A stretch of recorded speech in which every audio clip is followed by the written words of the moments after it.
Hi, doctor. Hi, How are you? I'm good. How are you doing today? Lovely. So, doctor, we are going to be talking thoroughly about self-love and personal care, etc.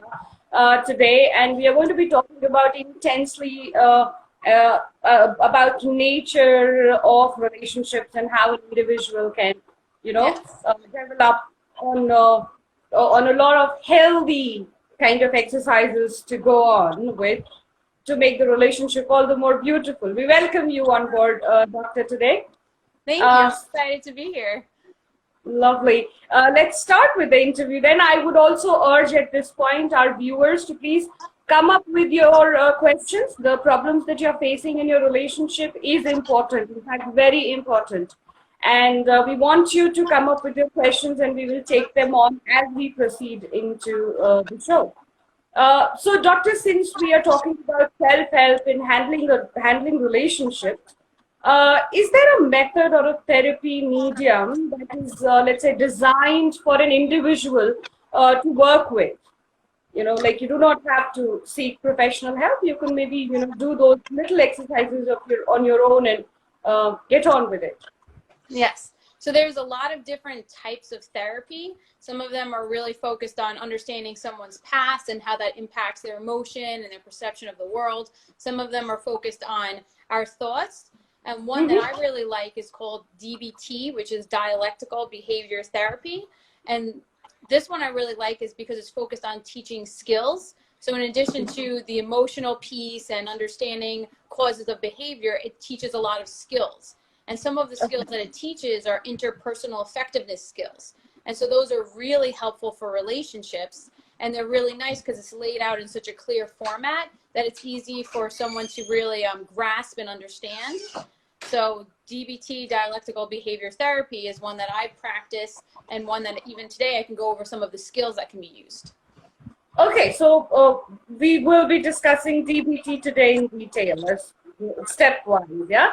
Yes. Lovely, will be even better, even better. So we are covering in an exhaustive sense one particular method that our viewers can employ in making their relationship far more fruitful and healthy. Uh, Moving on to the next curiosity here at my end, Doctor, is that usually, we are talking about long-term relationships here, and they don't always have a pleasant history. Let's say the kind of relationship I could have with my parents or somebody is having with their spouse. How does one get past the memory and work on the present with difficult relations? Yes. I mean, So this is kind of a complicated question, so I'll do my best to answer it because I know that every relationship is different, like you had mentioned with your parents, compared to say a romantic relationship or even a relationship with your own children or with friends. So each relationship is different and plays a different roles in our lives. So I'll give some answers, but it doesn't mean that that fits every single relationship. Right, so, true. so the individual gets to use their own knowledge because they are the expert in their own lives and they're the expert in their own relationships. So I'll give out some information and then each person gets to see how it fits with each of their relationships. All right, so one thing to be aware of is what role does this relationship play in my life?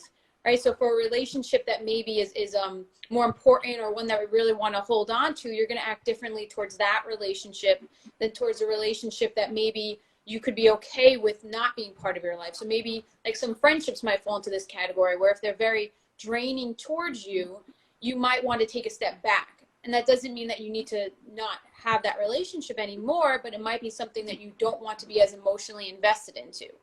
Right? Whereas say like family, sometimes often people want to keep those relationships closer, and so you might put more effort into making that relationship work than some other relationship. Another thing Right. to be aware of is what kind of, when you say that there's struggles in the relationship, it's also important to be aware of what are the struggles, because some struggles are so damaging to us that staying in that relationship and putting in so much effort into trying to fix that relationship might not be worth it for our own health and well-being, or even if we have children, for their health and well-being. Right, so if there is a difficulty in a relationship that say is maybe arguments or disagreeing or seeing different points of view, that one is easier to fix than if there is a relationship that has some form of abuse in it, and then that relationship that, you know, there's a lot of different things that might go into how do you deal with that relationship. So then just some general things for ones that are relationships where it's worth the effort to fix it. Some things to be aware of is what is the person doing now compared to the past? Because if they did something in the past, but currently they are showing you that they're apologetic for it, and through their actions, they're showing you that they want to be different and they want to work on it, then always focusing on the past could keep damaging the relationship, right? And it's okay that you feel hurt, right? And it's okay that maybe the past affected you and you get to acknowledge your own emotions around it, but holding that person so much into the past and not choosing to let go and forgive could just be damaging to the relationship. Another thing is seeing the person as a whole person, right? So, okay.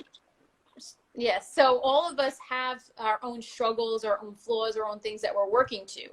And often it's so easy to focus on the thing that's wrong, right? Because it just stands out a lot to us and it bothers us. So it's so easy to focus on like, oh, I don't like this thing. And it's important to remember that is only one piece of the person, right? And so overall, if this person is bringing a lot of positive things and has a lot of positive characteristics, it's going to be helpful for us to put that into comparison and see that this is just one piece compared to the whole person.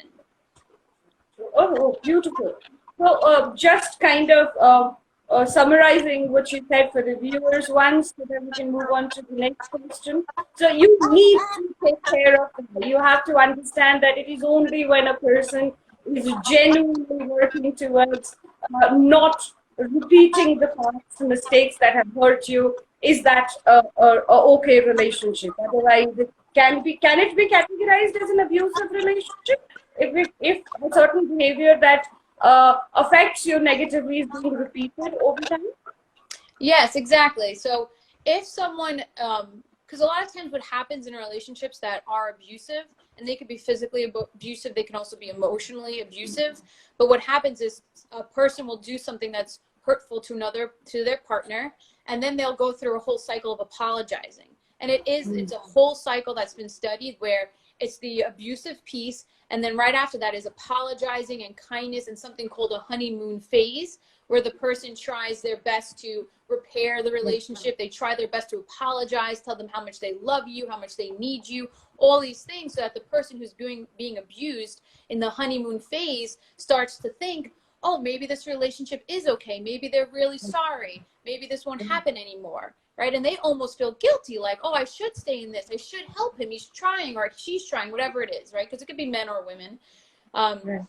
But the thing is, if they keep doing that and that cycle keeps continuing and they keep coming back to the piece that's abusive, then that's not showing that they're actually trying to change, right? It's just showing that they're doing the cycle again. And so you need to see consistent change, right? You need to see that they consistently are being aware of themselves and stopping the bad habits on a regular basis to know that they're actually trying to work on the relationship.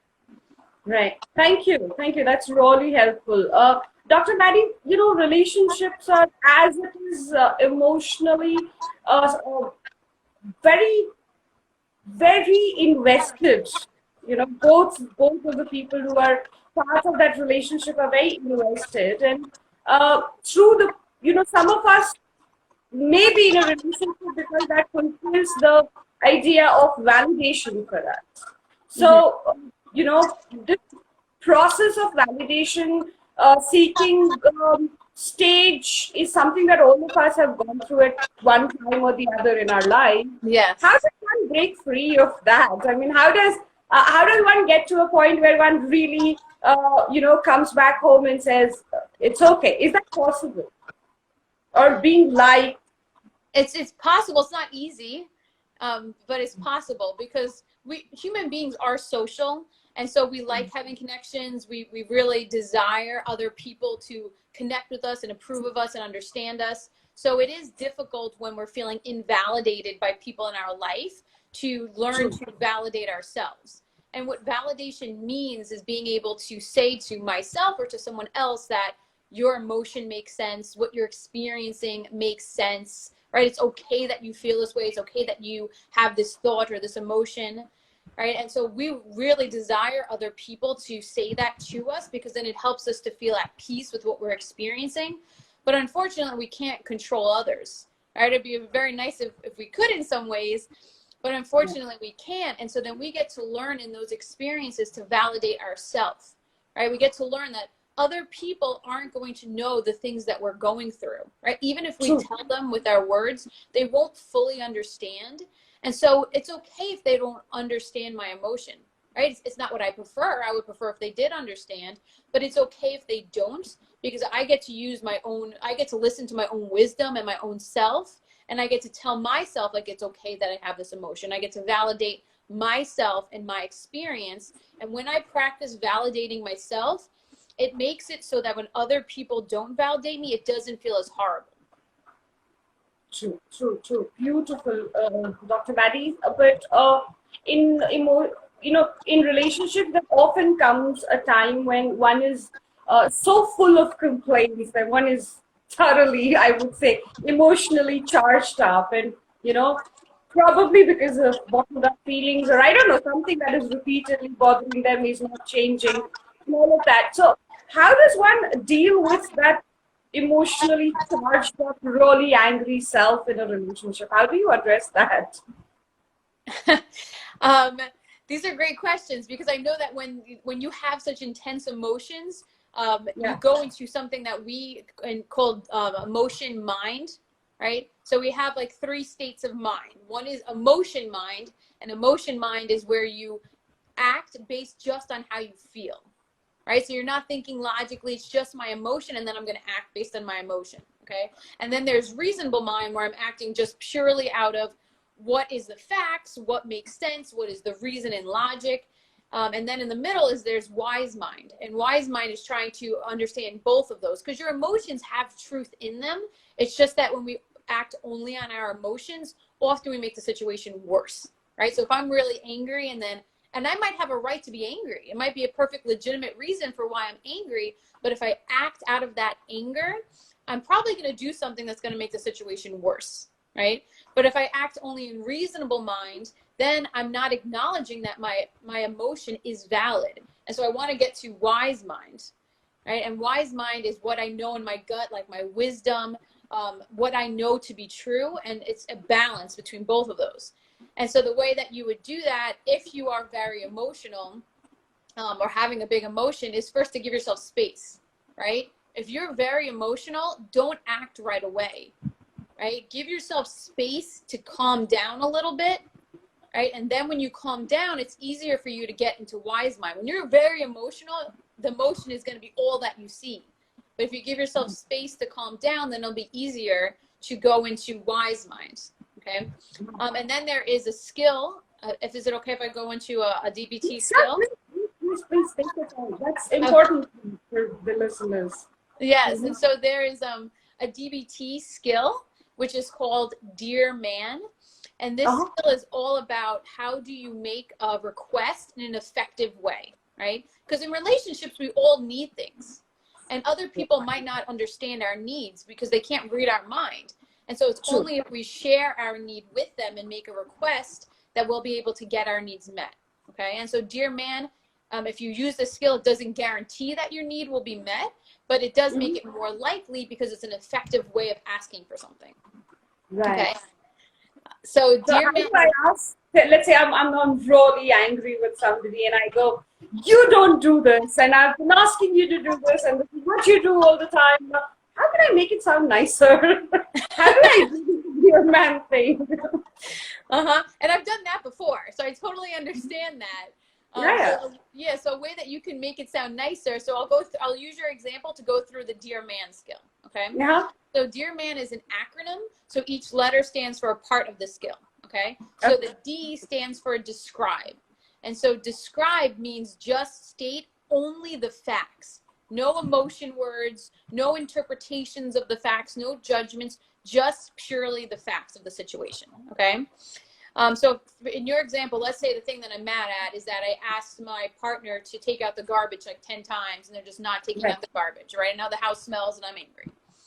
All right. So if I'm saying just the facts, I would say, I asked you 4 times to take out the garbage, but the garbage has not been taken out, right? That's purely facts, if that's what happened, right? I'm not saying you never do chores around the house, you don't do anything, you're so lazy, you know, you don't care about my requests, because those are all my emotions and my judgments. And when I say something in my judgments, people get defensive, right? They're going to say, I do care, I did the dishes 3 days ago and you didn't even notice. Right? But if I say just the facts, a person can't really argue as much with the facts, right? Right. So that's the D for describe, is I'm saying just the facts of the situation, okay? Right. And then the E is for express, and this is where I can start to say what my feeling is around it, okay? But when I say my feeling, I want to use I statements, right? So it's not like you made me so angry, because ultimately we're in control of our reaction, right? Yeah. So if I say you made me angry, the other person's going to again be defensive and say, I didn't do anything. You made yourself angry.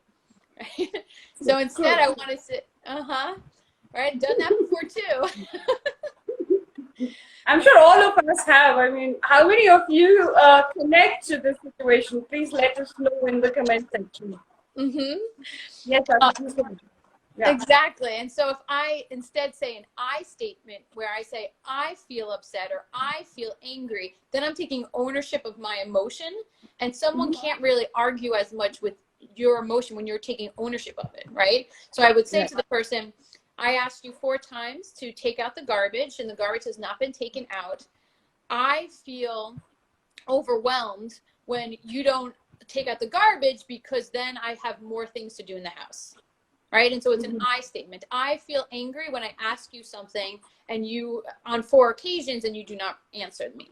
Okay? So that's the describe, express, and then the assert. Assert is where I make my request. Okay? And when I make my request, it's really important that my request be very specific. Okay? Because if I leave it open to interpretation, other people are going to interpret it different than I do. True. Right? True. So, very true.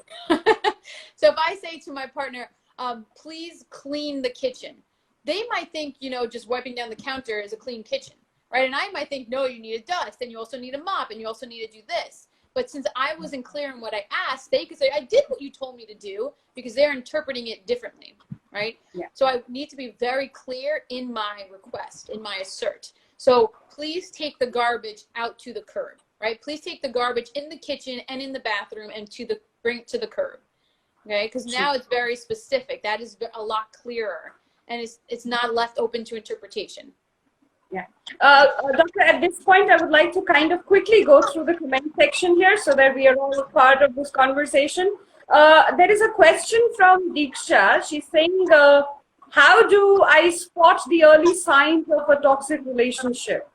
And then, of course, we have Ekta, Lalit, Parul, and that's Boho Girl. These are the people who agree with the fact that we've all reacted in passion and sometimes, you know, gone into that phase where they have felt so angry that I has gone out of the situation, and it's more about you, and you. Yes. So how do we identify early signs of a toxic relationship? I think younger generations today are more and more involved in the technology, kind of losing connection with the reality. And when they actually venture out and get into a partnership, it becomes very, very difficult for them to then uncode or decode a lot of things. So please go ahead and help reach out here. Sure. So one thing I want to say is I think most people in their gut, like in their own wisdom, they know when they're being mistreated. And so I want to say for you to be open to trusting your own gut.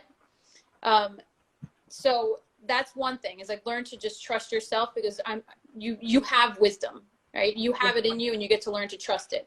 Another thing to be more concrete, because I know that's more of an abstract thing, but to be concrete, any kind of physical violence towards you is abuse, right? If someone, and it's not justified just because someone's angry. Even if they have a legitimate reason to be angry, if they become violent towards you, that is abuse. So if they're angry and then they hit you, or they push you against the wall, or they do something that physically hurts you or hurts someone that you love, that is definitely a sign of a toxic relationship and a big red flag to say, like, maybe this is not the relationship that is healthy for me to be in. Okay. Oh, yeah. Another thing is there is emotional abuse that can happen to us. And so some warning signs for that is if someone doesn't acknowledge your emotion, especially if you have a legitimate reason to be upset, and then they try to turn it around to make it seem like you're just an emotional person, right? Or you're just over the top instead of trying to listen and understand the emotion that you're experiencing. And sometimes that could happen in that the person does something which creates an emotion in you, and then when you become emotional, they make you feel like you're unreasonable or you're just crazy for being emotional, when that's not true, right? Where you have a right to be emotional. If someone is not willing to listen to you when you come to them in a calm way, right? When we're angry, we don't listen to each other. Like, we're in the middle of a fight, we don't really listen to each other. But if you're coming to someone in a calm manner and trying to express your need or your emotions, and they don't want to listen, or they just try to invalidate it, that's also another sign that this might be a toxic relationship, right? If they put you down, if they say things to you that is making you feel self-conscious, right? That's making you feel like you're not good enough. That's a sign of a toxic relationship, because a healthy relationship builds us up, right? We all have our flaws, but a healthy relationship, they will maybe help you notice your flaws, but they do it in a kind, loving way to build you up. And they mostly focus on the good things about you. You want to feel empowered. You want to feel beautiful and wonderful in a relationship, not like you're just a horrible person, because you're not, right? Most of the people listening are wonderful people. And so if your relationship is the person is saying things that put you down, that could be another sign that this is not a healthy relationship. Okay, perfect. I hope Dr. Maddie could answer your question well. Moving on, we have a agreeable statement here from Pagul. She says, we tend to trust other people more and believe in them more, having a hope that things might go right later. I mean, this is something that we discussed right before the interview, right, Doctor? I mean, how people kind of in emotional relationships more than other relationships kind of think that, by the end of the day, he does love me or she does love me, right? So, maybe it's okay. Then she goes on to say, are the signs that we need to acknowledge that we are believing in somebody else more than ourselves important to know? Like, when should we start seeing depending on somebody else as a red flag? Yeah. So someone could love us, right? Someone could love us and still not be healthy for us to be in a relationship with, right? Yeah. Someone could love me and still, because they're dealing with their own emotions, mistreat me, right? And so I want to be clear, just because someone loves you does not mean that that's a person that you need to be in a relationship with, okay? Sometimes we get to say that they need to have their own journey and they need to go through these things and learn, and I need to do my own thing separately, right? And I might love someone, but that also doesn't mean it's a healthy relationship for me to be in, right? So love is an emotion, and love feels wonderful. And when we love someone, we want to believe in them. We want to be connected to them. But then we get to go back into our wise mind and say, is this healthy, right? Am I more happy on a regular basis, or am I more upset and stressed and having arguments and feeling bad about myself on a regular basis? Because if the relationship is bringing my emotions down and my spirit down, even if they love me and even if I love them, that might not be a healthy relationship, and I might need to work and distance myself from it. So you've got to separate your emotional attachment and focus more on your mental health, your happiness, basically. Yes. Yeah. Oh, perfect. That makes a lot of sense, actually. At this point, I would like to welcome our celebrity guest here, Kunal Kundra. I welcome you to the show. Thank you for being here. Moving on to the next question. Sometimes we have a certain opinion of a person, which is probably and usually, and more so in intimate relationships that come through family connections or partnership kind of relationships. So how does change in perception heal a relationship situation? Like, how can that help us? That would be really great. Because it's important to know that we see the world through our own lens. right? So sometimes we're not seeing the facts necessarily. We're interpreting the facts through our own experience, through our own perspective of the world, which is normal and it's okay. But if we shift that perspective, we might see things completely different. And so this is another DBT skill that helps us to, like, if we have a big emotion or we're feeling angry, but we want to lessen the emotion and lessen the anger, this is a skill that we can use to try to see something differently. And it's called the think skill, because it's trying to get us to think about the situation differently.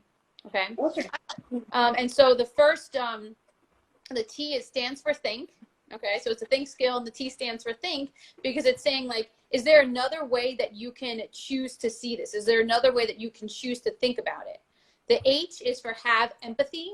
And so having empathy means, if I was in this person's shoes, what would I see, right? What could be their perspective on this situation? The I is for interpretations, right? Because remember, our emotions come because we are interpreting an experience in a certain manner, right? So if I interpret an experience in a negative way, I'm going to have a negative emotion, right? But if I say to myself, is there a different way for me to interpret this? There might be a neutral or positive way of interpreting it. And so a very easy example is if, say, I message someone, or maybe I text them on my phone, or I send them an email and they don't respond to me, I could interpret it and say, they're ignoring me, right? They're purposely not responding to me. And then I'm going to be angry, right? Or I can interpret it and say, they don't want to talk to me anymore. They don't like me. They don't want to be involved in my life anymore. And then I might feel sad. But maybe there's another interpretation, right? Maybe there's a neutral interpretation. Maybe they are just busy. Maybe they overlooked the email, right? Maybe they're planning to get back to us, but they just need more time. And if I focus on the neutral interpretation, then my emotion is going to go down. Right. The other thing is for the N, so we're going through the whole think. The N is to notice. So notice other ways that they are being kind to you. Notice other ways that they are showing you that you love you. So it's not that you just focus on the one thing you don't like. You can also see, is there other things that they are doing that shows you that they do care about you? And then the K in think is to use kindness, right? So now, since I've shifted my perspective, how can I approach the situation in a kind way instead of in an angry way, or instead of in an offensive way? Yeah. Whenever we talk about therapy, whenever we talk about working on a relationship, we inherently kind of assume that, we the victims, or we the one facing the issue, and, the other person needs to correct his or her behavior. Yeah. So that brings me to the next question of the day. How do you practice? How do you bring into your life a more a realistic attainment, I would say, of practice what you preach? Like you do yourself what you expect from the others in a relationship. Because I think that's very, very important, isn't it? It is very. Everybody wants to feel happy and loved, and I need to give as much as I'm expecting. Yeah. So I would like you to tell us a little about that. Sure. And that's such an important point that you made, is that we get to model for the other person what we want to be, like how we would like to be responded to. And so modeling is just living the things that we say and living the way that we want others to act, right? And it's very important, because if I say something but I don't live the same way as the things that I'm saying, people are going to start dismissing us, right? Like, oh, you say to be calm, but then when you're angry, you just lose it and you scream and yell. Like, why should I be calm if you are not being calm, right? And so we get to model for other people and practice the things that we're saying for them to do. And this is especially important when it comes to our children, because our children are watching us and learning from us. And they learn a lot more from how we act than from what we say, right? So if I say for my child to be honest, but then I act dishonestly, they are not learning to be honest. They're learning to be dishonest. And I can say till I'm red in the face, be honest, be honest, be honest. But if I'm not being truthful, that's what matters. So our actions very often matter more than the things that we say. And that's why modeling a behavior, right, and living the things that we say is so important. It gets people to respect us, and it also teaches our children how to behave. Lovely. Doctor, moving on to the next question with that. emotional outbursts, like we've already talked about emotionally charged up responses, but then emotional outbursts are not as easy to control. Like till the time one does not address, one does not feel like, the matter has been dealt with. So emotional outbursts usually turn out to be a very serious threat to relationships. Um, can that be evaded? Can that be done away with? Like, is there an active work that one could do to kind of escape a situation like that? Yes, there is.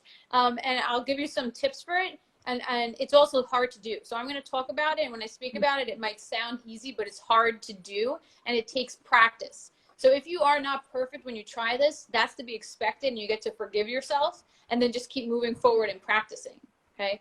So something that we get to do in order to not react emotionally is first to create awareness. Like notice your emotion doesn't just go on or off, right? There's like levels to your emotions. So notice when your emotion is starting to rise, right? When is it starting to get intense? And then, or even be aware, like maybe certain situations just always push my buttons, right? Whenever I talk to my mother, I just know that that's something that I have a hard time dealing with. Or whenever I do this thing, that's a hard thing. So be aware of your own self, of what are the situations that get me upset. Be aware of when my emotions are getting intense. And then practice self-care. So you want to practice doing things to cope with your emotions and to calm yourself down before you interact with others, right? So some ways that you can calm yourself down, some of these things are ways to use your own senses to soothe yourself, right? So maybe there's some music and that music is soothing to me. Or maybe there is a certain smell. And maybe I like lilacs, or maybe I like the smell of vanilla. And so there's certain scents that we can use that calm us down. Maybe I need to go sit out in nature. Maybe I need to distance myself, maybe read a book. So there are ways that we can use our senses to soothe ourselves. And that's a way of self-care. Another thing that you can do is you can practice distracting your thoughts, right? Because usually when we're upset, our thoughts are just going, right? We just keep thinking of the thing that made us upset.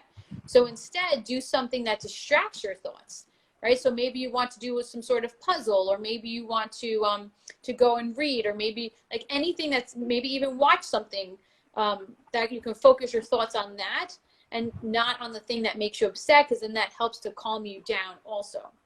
All right, and so Okay, go ahead. Sorry, please go on. No, sorry. I'm sorry. Please go on. Okay. So there are different things that work for different people, right? So I might like the smell of lavender, but maybe another person finds that just like a terrible smell that they just don't like.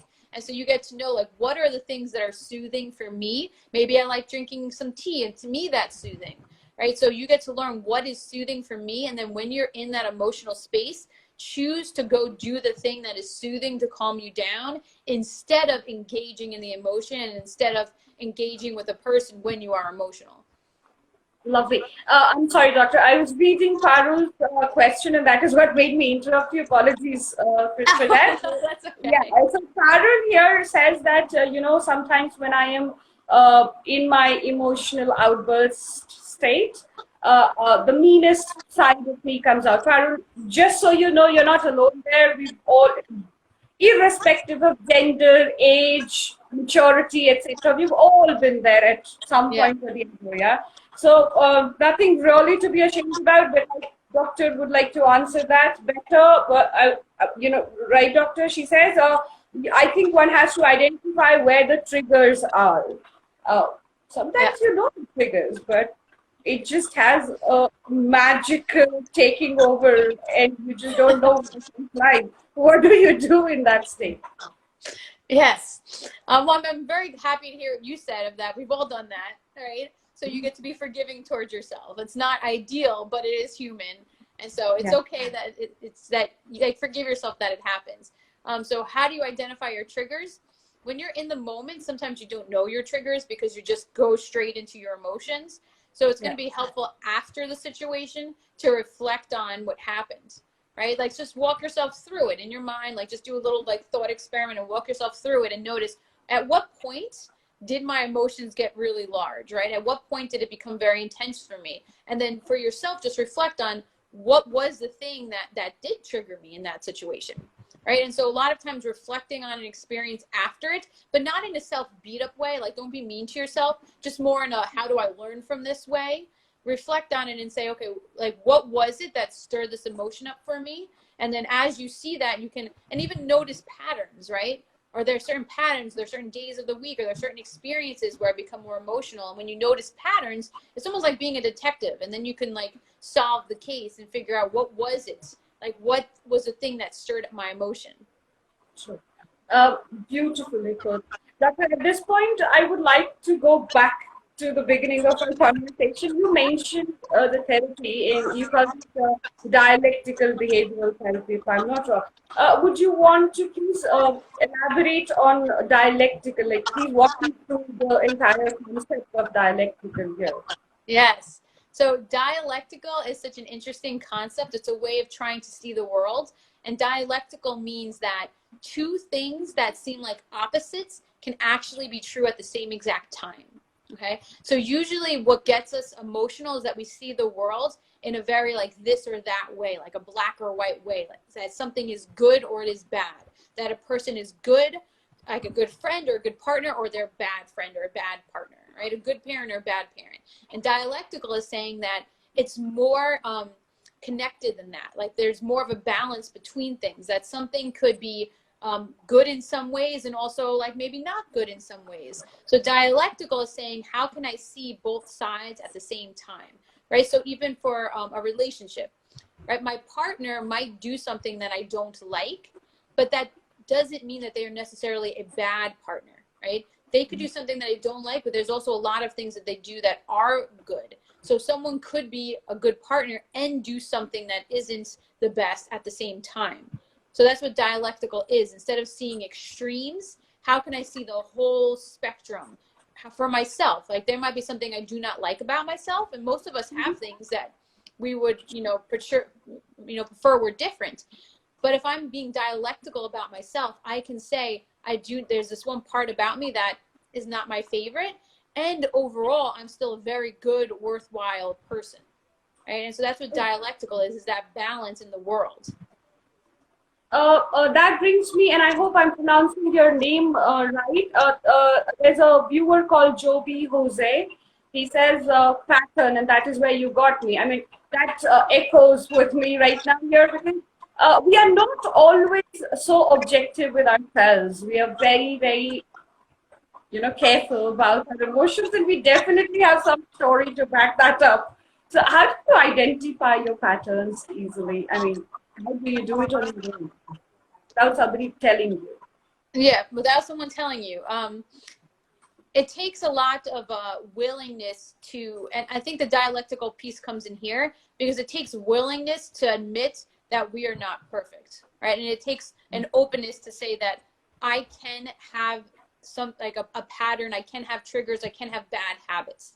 Okay, and a lot of times we don't want to do that because we think that if I say I have a bad habit, then that means I'm not a good person, right? Then that means I'm not the person that I want to be. And that's where the dialectical piece comes in of you can have a bad habit and still be a really good person. And so first it takes that willingness, right? And so because if I'm not willing, I'm not going to see the pattern. Even if it's there, even if everyone else can see it, if I'm not willing to admit that there are things that I get to work on, I'm not going to see the pattern. So willingness is the first piece to it. And then after that, noticing the patterns is, again, like trying to see it from other people's perspectives. Because when I only see it from my perspective, of course, I'm going to think I'm right? Of course, I'm going to side with myself. So I get to start seeing like, okay, how would another person potentially see this, right? How are other people viewing me? Have I heard things that people say, like different people say to me over and over again, and I chose to ignore it and dismiss it, but maybe if I listened to various feedback that I'm getting from other people, I would notice that there is a pattern that's popping up. So it's not something that's easy. It's something that takes a lot of openness and a lot of like investigation, a lot of like listening and taking feedback. Oh, beautiful. So please take note of that there. That brings me to another very curious point here. We've been talking about how to respond to ourselves and how to respond to others. I would just want to know, is there one universal method that maybe works for everybody, or that also a dynamic situation. Yes. I wish it was simple. I wish there was one easy way to respond to everyone and it worked. That would be so nice, but there isn't. Every single person is different, and every person responds to things differently. And there's a lot of things that influence how a person responds to something. Their own history, their upbringing, their experiences in life, their own self knowledge. Like there's a lot of things that impacts how a person responds. And so if we want the healthiest relationships as possible, we get to practice being aware of other people and their needs and their ways of seeing the world. So there is, when it comes to expression of love, there's a theory called love languages. And that is that each person expresses love in a certain way and receives love in a certain way, right? So for some people, they like verbal acknowledgement. They like to hear words, and the words that other people say kind things is how they feel love, or maybe words is how they show love. Another person does this through actions, right? So through works of doing things to try to show you that they love, like works of service. So another one could be physical touch, right? Some people are more affectionate and maybe want to touch you or hug you or, give you a kiss on the cheek. And so it's like physical affection, that is how they show love. Right? Another one could be just spending quality time with you. Another one is giving gifts. And so we get to know that if I keep responding the same way to every person, then I'm not meeting them where they're at. Right? And sometimes the relationship might be struggling because I'm trying to fit a person into a mold or trying to fit a person into an expectation instead of being aware of who they are and how they are different and how they are unique. And so I get to respond in a way that they can feel loved. Lovely. Beautiful. Now, since we are talking about interpersonal skills so much, we just addressed to one aspect of it. The other aspect is when the other person is interacting with you. This is about us interacting with other people. When the other people are interacting with you, not all of us like everybody, not everybody likes us. That's like a regular life happening to you. So, what do you do when you can't control people, what's coming your way in that way, and you don't really want to cut off or step out of it. You want to deal with it. You kind of want to have a relationship in some capacity, but you can't control how the other person reacts. What do you do in that? That is a good one. It is true what you're saying, that we want people to care about us, but every single person is going to have someone who judges them, someone who doesn't respond to them, they want to be responded to, someone who doesn't like them. You could be an absolute perfect person, and there will still be people who criticize you and people who do not like you for whatever reason, right? And so there's two important things. One of them is to not personalize something, right? A lot of times when someone doesn't like us, we personalize it, and they say, oh, they don't like me because something is wrong with me. And that might not be true. Right? They might not like you for even reasons that they don't even understand. Maybe you remind them of their grandmother or who they had a hard relationship with, right? Maybe they don't like that you are so successful or that you're so happy. So there could be their own personal struggles that influence them not liking you, right? Or them criticizing you. They could be sad in their own life. And so then they want to try to attack other people to help themselves feel better. So one thing is, don't personalize it. It's such a temptation to personalize it and to think it's my flaw, but it's often it's not. So don't personalize it, right? That person is going through their own struggle and their own pain and suffering, and they're projecting it onto everyone else, or maybe not onto everyone else, but onto you maybe.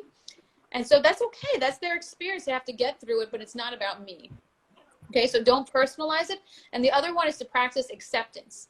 And acceptance is very hard because we so much want to control things, right? We want to feel like we're able to make things go the way we want them to go. And we can't, right? Unfortunately, we just sometimes cannot do that. And we cannot control other people. We cannot have everyone like us. And so we get to practice accepting and creating peace with that, right? It's okay if someone doesn't like me. It doesn't change who I am. It doesn't change the relationships that people really see me and the relationships where people really love me, right? And so I get to practice just like, it's okay, right? I can still be a worthwhile person and have someone not like me. Yeah. Beautiful. Okay, so doctor, I know for this entire session, of course, you've been telling people what to do and what to go back home with after this interaction, but I would still want you to kind of quickly, maybe, as quickly as possible, summarize all of this in the simplest manner you can, something that, the ones who joined us late can go back home with. Okay. So we went over a lot of really helpful things, I think. So it's going to be a little hard to summarize, but I'll do my best. Being aware of yourself and of your emotions, so this way you can learn to take a step back and learn to care for yourself, so that you are not responding in your emotion, right? So instead of responding in your emotion mind, learn how to be aware and how to practice self-awareness, how to practice acceptance, how to practice a balanced view of thinking, so that you learn how to respond in an aware, mindful way instead of responding in an emotional way. And understanding that it's okay to create space before you respond to something. It's okay to take a break. It's okay to care for yourself. And it's also okay to say, this relationship is not serving me, right? It's okay to say, I love you, you love me. However, this relationship is not serving me, and I get to take a step back. So that was one of the things. Another one is being conscious of being dialectical and seeing a balance of the worlds. And just learning that the words that we use and how we express something can make it so that we're more likely to get our request heard or less likely to get our request heard. And then modeling, so that we get to live the things that we say, and we get to show through our actions how others get to treat us, and that we are whole in ourselves, that we don't just say something and do the opposite, that we do the same thing that we say. Thank you. Thank you. So, that brings us to the end of our session today. I would request our viewers to please remember, any relationship that exists in your life exists for you and your mental peace and happiness, and not the other way around. At the same time, please remember, dialectical is the key, objectivity is the key. So let's balance that out. Thank you so much, Doctor, for being with us here today and helping our listeners through their relationship troubles. I don't know, I am going back home with a lot of information, and I realize I have a lot to work on here. Failing is okay, keep failing, but as long as you're getting up and geared up to go ahead and try it again, it's all good. Smile and smile wide and shiny, and if you can't, get in touch with us. We are there to help you smile. Take care for today and have a good night, Doctor. Thank you so much once again for being with us now. Thank you. I really enjoyed it. Thank you so much. Thank you.